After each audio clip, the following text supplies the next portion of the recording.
दुनिया अभी कोविड से उभरी ही थी कि एक नया वायरस ने दुनिया को दस्तक दिया है।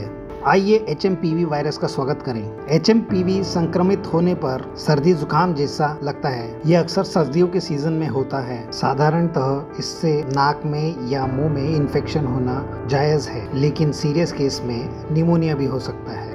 सवाल पहला, क्या एचएमपीवी सर्दी खांसी जैसा है? हाँ, ऐसा कहा तो जा सकता है, लेकिन ये बात स्पष्ट है कि एचएमपीवी जिसको भी पहली बार होता है वह बहुत बीमार हो सकता है। और एचएमपीवी का असर उन लोगों पे ज्यादा असर करता है जिनका इम्यून सिस्टम वीक होता है। यानी अगर आप 65 साल के ऊपर के हो तो ये आपको काफी बीमार करने की क्षमता रखता है। रिसर्चर्स का कहना है कि 10 से 12% बच्चों को जो सांसों की बीमारी होती है वो एचएमपीवी की वजह से ही होती है, और 5 से 16% बच्चों को निमोनिया तक हो सकता है। चलिए जानते हैं एचएमपीवी के लक्षण क्या हैं। पहला है खांसी आना, दूसरा है बुखार आना, तीसरा है नाक बहना, चौथा है गले में खराश, पांचवा है घरघराहट, छठवां है सांस लेने में दिक्कत और सातवां है शरीर पर रैशेस आना। चलो अब जानते हैं कि ये फैलता कैसे है।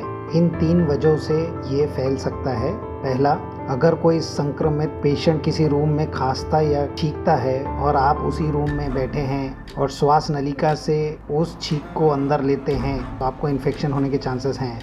दूसरा है हाथ मिलाना, गले मिलना और चुंबन लेना। तीसरा है उन चीज़ों को हाथ लगाना जैसे कि फ़ोन, दरवाजे, चाबियां और खिलौने वगैरह जिनको संक्रमित इंसान ने पहले हाथ लगाया है।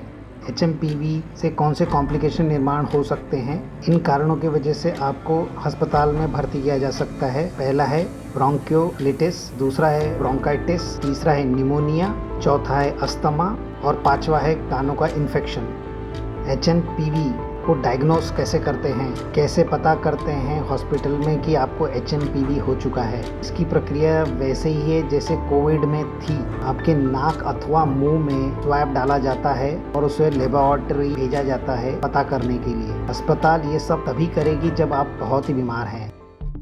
अच्छा, इसमें ट्रीटमेंट कैसे लिया जाता है? अस्पताल में भर्ती होने के बाद में 3 प्रकार से आपका इलाज किया जाता है। आपको ऑक्सीजन थेरेपी दी जाती है।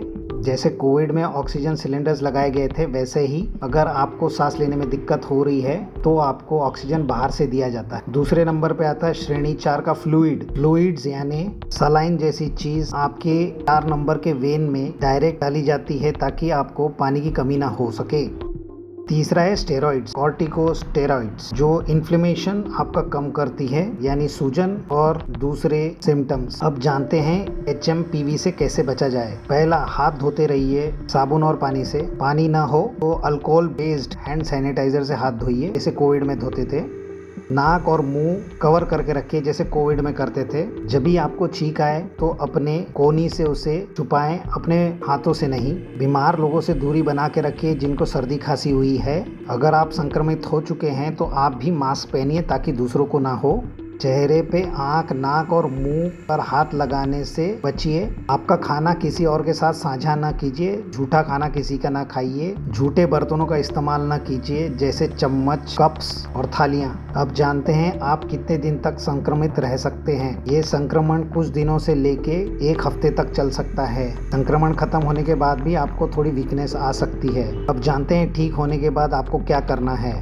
ढेर सारा पानी या जूस पीना है ताकि आप हाइड्रेटेड रहें। ओवर द काउंटर दवाइयाँ ले सकते हैं जिससे आपको कफ में परेशानी कम हो और बाकी सिम्टम्स में भी। बच्चों के लिए दवाइयाँ डायरेक्ट मेडिकल स्टोर से ना लेते हुए पहले डॉक्टर को दिखाएं। और एक सवाल, आप डॉक्टर के पास कब जाएं? पहला, जब आपको और आपके बच्चों को काफ़ी दिनों से सर्दी खांसी है और बढ़ता चला जा रहा है तभी।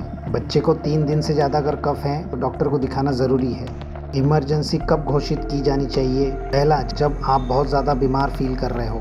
दूसरा, सांस लेने में बहुत ही ज़्यादा दिक्कत हो रही हो।